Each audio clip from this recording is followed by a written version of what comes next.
Сайн байцгаана уу хүмүүстээ. Та нартай энэ өдрийн мэнд хүргэе. За өнөөдрийн хичээлээ эхлүүлье.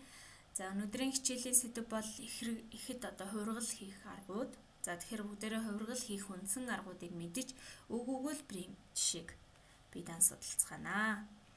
За ерөнхийдөө хувиргал хийх, дэлгэрүүлэх, хураах, тонгоргох, салаалах, ерөнхийлөх гэсэн аргууд байдаг.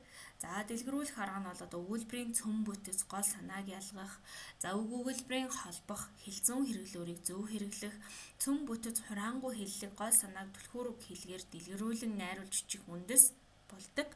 За хураах хувиргал бол цөм бүтцийг таних, гол санааг гол бусаас ялгах, за гол санааг хэлц нэгжээр илэрхийлж, хураангуйлж сурах, товчлон найруулж бичих үндэс суурь нь болдог. За тонгоргох хувиргал бол их өгүүлбэрийн мэдээллийг өөрчлөх, утга санааг онцлох, ялгах, эсрэгцүүлэх, нэршүүлэх, үйлшүүлэх байдлаар найруулан бичихийн үндэс болно. За харин салаалах хувиргал бол үг хэлгийн ойролцоо болон эсрэг утгыг ашиглан тэдгээрээс оновчтой сонгож найруулах буюу найруулгад үг хэлгийг оновчтой сонгон бичих үндэс болно. За харин ерөнхийлөх арга маань өгүүлбэр, зохицолбор эхийн гол санааг өөрчлөхгүйгээр хэв маягийг өөрчилж утга хэлбэрийн хувьд зөв хэлбэржүүлэн холбон найруулж бичих үндэс болтгоо. За бүгдээрээ хэлний нэгж тус бүр дээр энэ дөрвөн найруулгыг бас гүнзгийрүүлж үзцгээе.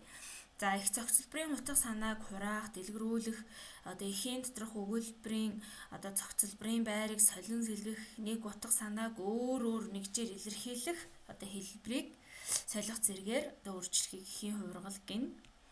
За эхийн хувиргалд дэлгэрүүлэх, хураах, тонгоргох, салаалах аргууд байна. За дэлгэрүүлэх гэдэг нь үг, өгүүлбэр, зохицолбор бүрийн утга санааг тодтогч өргөжүүлэн ярьж бичгийг эхийн дэлгэрүүлэх гэнэ. За үүний тулд нэгжийн үг өгүүлбэрийг дэлгэрүүлнэ. За харин эхийг уншиж утга санааг сайтар ойлгосны дараа тулгуур үгсийг олж гол санааг гарган ярьж бичихийг эхийн хураах хувиргал гэнэ. За дэлгэрүүлэгч үг өгүүлбэрийг хурааж бичихэд эхийн утга санаа алдагдахгүй. За харин тонгоргох гэдэг бол эхийн доторх үг өгүүлбэр зохицолборын байрыг өөрчлөх, сэлгэх зэргээр эхийн утга санааг төдийлөн өөрчлөхгүй солин найруулж бичгийг тонгоргох гэнэ. За харин эхийн бичлэгийн хэлбэрийг өөрчлөн найруулж нэг утга санааг өөр хэлбэрээр илэрхийлэхийг салаалах гинэ.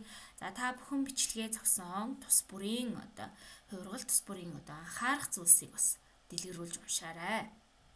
За өгүүлбэрийн хүрээнд бол өгүүлбэрийн гишүүдийг нэмэх, хасах, байрыг хөдөлгөн сэлгэх, нэг үг хэллэгийг нөгөө үг хэллэгээр солих, за нэр ба үйл гишүүдийг хувиргах, үүргийг нь солих зэргээр өөрчлөхийг өгүүлбэрийн хувиргал гэдэг.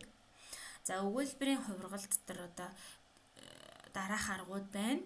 За хураах хувиргал нь болохоор цөм бус өгүүлбэрийн дэлгэрүүлэгч гишүүдийг хасан цөм өгүүлбэр болгоно. За дан онцлбор гишүүнээр хураан санааг илэрхийлэх арга байна. За нэр үг үйлшиж өгүүлэх хүн болох ийм арга байна. За дэлгэрүүлэх хувиргалд болохоор цөм өгүүлбэрт дэлгэрүүлэгч гишүүд нэмэн дэлгэрүүлж болно. Цөм өгүүлбэрийн хэлц үг өгүүлбэрээр дэлгэрүүлж болох нэ. За салаалах хувиргал дотор болохоор хүүрнэх өгүүлбэрийг асуух, анхааруулах, захирах өгүүлбэр болгох, үүлийн төгсгөх нөхцөлийг сольж найруулах, за хэлц бус нэгжийг хэлц нэгжээр солих ийм аргууд байна. Тонгоргох хувиргалд болохоор өгүүлбэрийн гишүүдийн байрыг сольж ийм арга байна. За тэгэхээр эдгээр арга тус бүрийг бас илүү дэлгэрүүлж ойлгохыг хүсвэл өгөгдөл өгүүлбэр болоод хувиргалаар хувирсан өгүүлбэрийн жишээг бас бичлэгээ зогсон уншиж үзээрэй хүүхдүүдээ. За дараагийн төвшин буюу үгийн хөв төвшөнд яадаг вэ гэхээр үгийн эхний үсэг ба үеэр товчлох, нэг юм үзэгдлийг хоёр ба түүнээс олон үгээр илэрхийлэх, хоршоо ба нийлмэл үгийн байрыг солин найруулах, үйлээс нэр, нэрээс үйл үг бүтээн хэлзүүн хэлбэрчлэлтийг өөрчлөн найруулж хувирахыг үгийн хувиргал гэнэ. За мөн дотроо бас дараах аргуудтай за тус бүрийн жишээг бас зогсоож дэлгэрүүлж хараарай хүүхдүүдээ. За үг хураах дотор болохоор нийлмэл нэрлэлтийг эхний үсгээр товчлно. Нийлмэл үг нэрлэлтийг эхний үеэр товчлох, нийлмэл үгийг аль нэг үгээр нь, за нийлмэл үгийг тодтогчоор нь, хүний овгийн эхний үсэг үеэр нь, за хүний нэрийг шууд хэлхийг зээрлэн хүндэтгэж эхний үеэр нь гэх мэт ийм арга байна.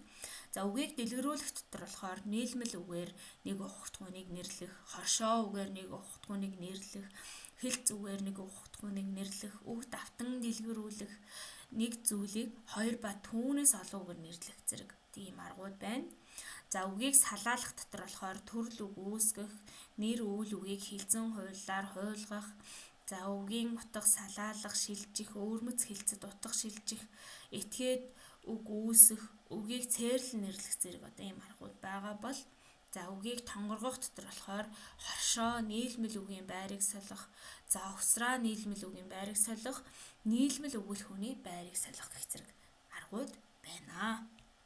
За хамгийн жижиг нэгж буюу бүтээврийн хувиргалт болохоор үгийн язгуур үндсэнд дагвар нөхцөл залгахад язгуур үндэс бүтээврээс авиа хасагдах, нэмэгдэх зэргээр өөрчлөгдөх, мөн бүтээврийн авиа байраа солих, төгсгөх нөхцөл сэлгэх зэргээр хувиргахыг бүтээврийн хувиргалт гэнэ.